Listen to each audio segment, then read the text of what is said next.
Hey guys, today I'll be going with page 123, question 2 with you. And here's a list of all your givens in this equation. You have your acceleration, which is 97 kilometers per hour. Your radius of the track is 450 meters. And this is a very important point. Assume no friction is actually there. So this is how you draw your FBD. You just label out all the forces you have. So your force of gravity with your normal force.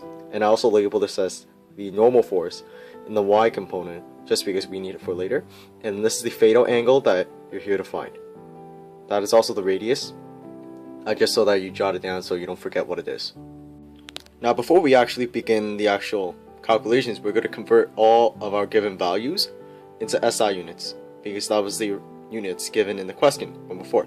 So firstly, write down our formula into converting into meters per second. So we have x kilometers over x hours multiplied by 1 hour over 3600 seconds over 1000 meter over 1 kilometers. Now we're subbing in 97 kilometers per hour, and then hours and kilometers cancels out perfectly, and we actually carry on after the operation. Your final answer comes to 26.94 meters per second. So we're going to start off by saying that our normal force in the y component is equal to 0, because it cancels out with the force of gravity. So we have our normal force in the y component equal to our normal force multiplied by cos theta minus our gravity, which is represented by mg.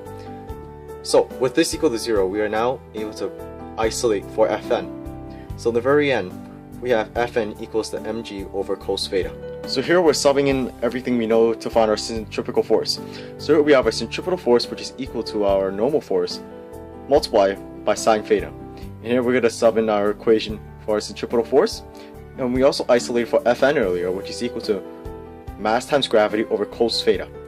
And here we have two masses, so we're just going to cross them off right there.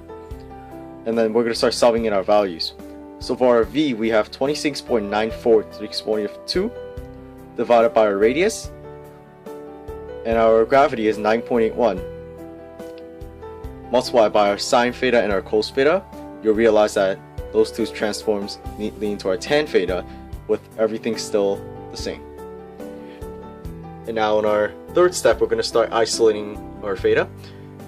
So what you're going to do is 26.94 to the exponent of 2 divided by 450 divided by 9.81 and multiply the inverse of tan, which will give you the answer of 9.34 degrees.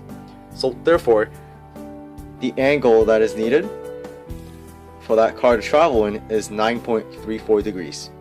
So for those who are confused on how I arrived at this step without actually dividing sine theta by cosine theta, so if you were to take a look, if I were to expand mg cos theta into sine theta, I would arrive at this conclusion, which ultimately equals to mg tan theta. So if I expand it or did not expand it, I would arrive at the same conclusion, which means that I didn't necessarily have to divide sine theta by cosine theta.